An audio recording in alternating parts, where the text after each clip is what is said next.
Hey friends, I am doing what is clearly becoming a weekly practice of recording my video post in my car while I wait for my daughter to finish her piano lesson. And I've had some thoughts today. I had a great meeting earlier today with a new friend with whom I'm now collaborating on a project. If you've caught my recent posts, you've probably heard me talk about this a little bit. I met a guy who is a animation designer, and he has breathed new life into a project that I started with my brother 2 years ago. Almost exactly 2 years ago, and which sort of lost steam because we didn't have a proper designer on board, and neither of us has the skill set to do that. So we sort of like got to a certain place, and we're really excited about what we had, but then it kind of subsided in a way. And so what so that's one conversation that happened today.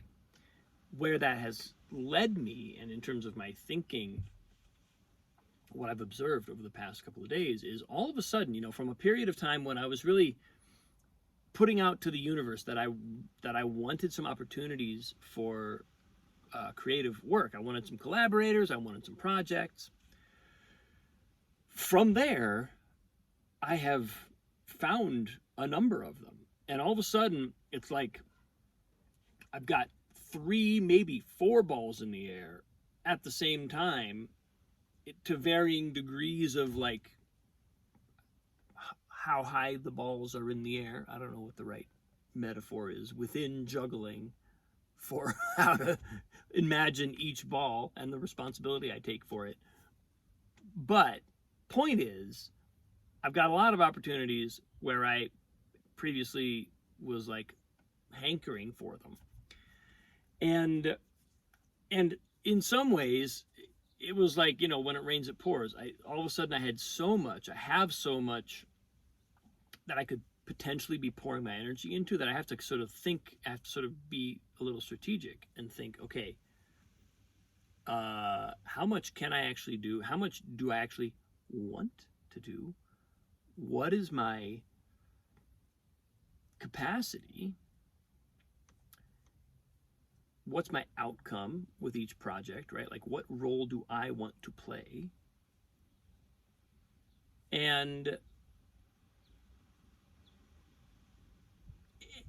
out of that has grown a kind of appreciation for something that I know I've thought about before.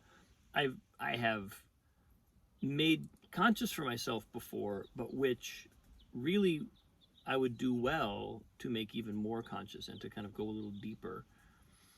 And it's something that the phrase that came to me earlier today was the practice of not doing it all. Because when we do have an abundance of opportunities, especially abundance of opportunities for projects that consume or that require our creative energy, we need to kind of manage ourselves intelligently. It's totally possible to allow those opportunities to kind of roll over us and to sap us. And I feel like it's kind of a shame when we let that happen, because then the very thing which is supposed to be nourishing us, and which can in so many ways be this fountain.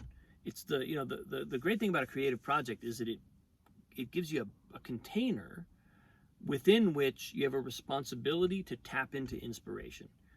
And that, while that is a challenge, that is also one of the greatest gifts. I'm convinced it's the reason why I continue to make my life about that kind of work, because in some ways it's the most pressure you can apply on yourself to have a container that requires not necessarily transcending, but that's how I like to think of it. But it certainly requires you to tap into something beyond yourself. It requires you to go to that creative space and really access something new, and then do the work of downloading it, and then do the work of capturing it and concretizing it and molding, sculpting. I love the poet Hafiz uses a beautiful metaphor. He talks about sculpting light. And that idea of sculpting light has always just, to me, been a beautiful encapsulation of what it means to create something in a creative, a work of art of any domain of art. So in other words, in some ways, that a project is a container, which is a responsibility, which is a gift. It gives us the gift of our own inspiration in a way. But you get too many of them, or you get too invested in or playing a role in too many of them at the same time, and all of a sudden it can feel like, well, now the depth of what I'm able to give to each one of them starts to dwindle a little bit, starts to be compromised. And furthermore, while there is an infinite abundance of creative energy in the universe, we will find upon a certain amount of experience that our human energy and our human time is actually limited. And if we want to really move the needle on a particular project or in a particular area of our life, we have to give ourselves to it. We have to actually go there.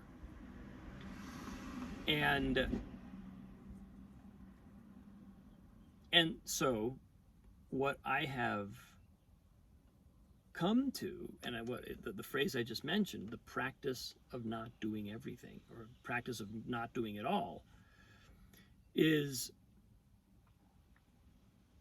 it's important for me to almost like on paper, I'm giving myself an assignment right now. Can you tell? This is my homework for myself. Write down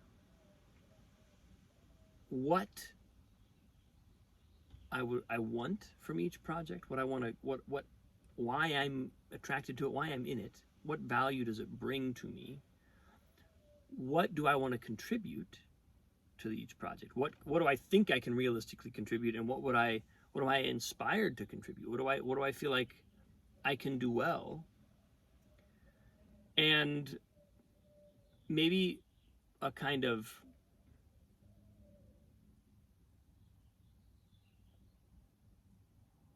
as objective as possible, a kind of a reckoning with how much of myself does each of these projects need? How much of these 4 balls that I'm juggling, actually I just thought of a 5th one, how much of myself does each one require? And then, is that realistic? Or do I have to drop 2 or 3 balls? And do that part consciously, because I think a conscious reckoning will be a little bit ruthless with our realism. Like, what can we actually give? It's nice. There are, at least it's a good thing that in the context of the ones I'm talking about, there are some where I'm leading. There's at least one where it's like I am the driving force. Then there's one where I'm kind of the co-driving force, but I have the passenger seat, probably. If there's a driver, I'm kind of the navigator. It's perfect that I'm doing this post from my car. Then there's another one where I feel like I'm really not a driver, at least at this point in the project. It's very early days. It's essentially just getting off the ground, and I'm being enlisted for a certain skill set. Okay, I'll show up and give what I've got while we're in a meeting or while we're on a session. But I don't need to, at this point, spend a lot of time working outside of those sessions. Like, that's not what I'm being called upon to do yet. And it's not at least at this point, I can sort of show up. I can show up, play, go home.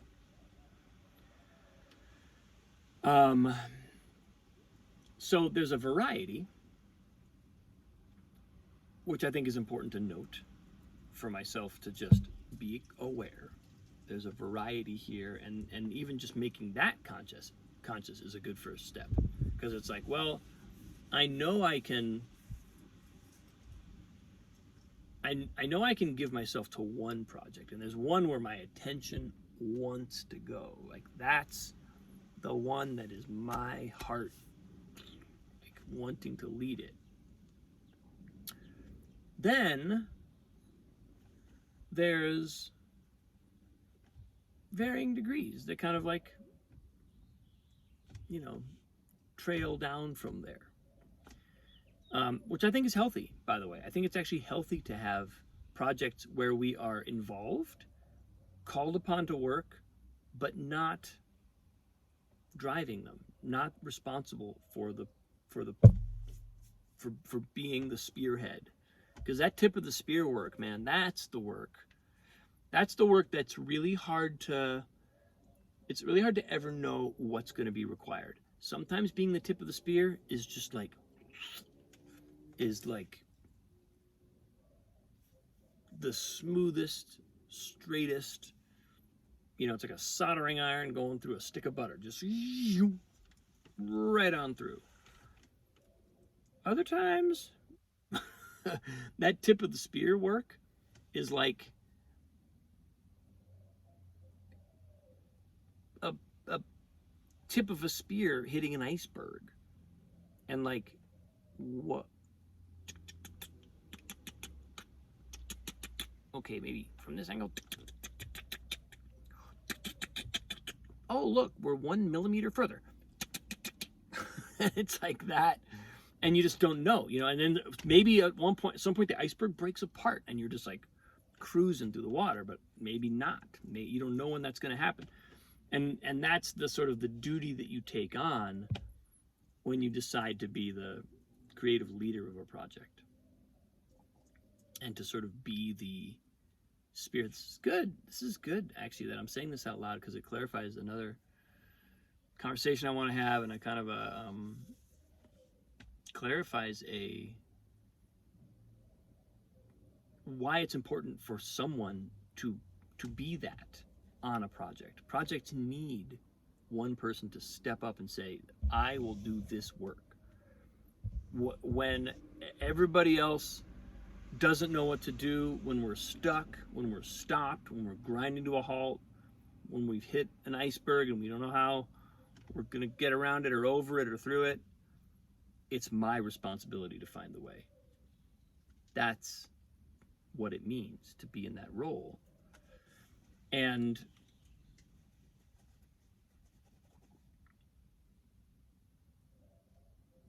you don't want to do too many of those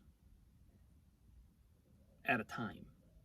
It'd be great to have a whole lifetime of them strung together. But at the same time, I would say max 2 if they're significant projects. And really it should be max 1 most of the time. So for me anyway, with my level of experience and with a 5-year-old, max 1 project that I'm spearheading. So that clarifies my role in some ways, and it really is a practice. It helps me stay honest in my practice of not trying to do it all, because gaining that kind of clarity and putting that down,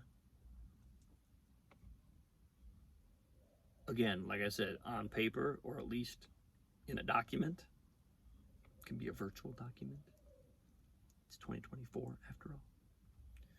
But writing it down and remembering that, I think, is going to be helpful, and it's going to be instrumental in my being able to productively and effectively and in a healthy manner manage this abundance of opportunity that I have manifested. So let me celebrate that, and also celebrate the greater discipline that requires of me, and the sort of personal evolution and the artistic evolution that requires of me. So that's where I am today, folks. Thanks for watching. I appreciate you. As always, if this sparks any comments or thoughts in your mind, leave me a comment. Reach out. I appreciate you tuning in and making it all the way to the end of the video. Thank you. I'll see you soon.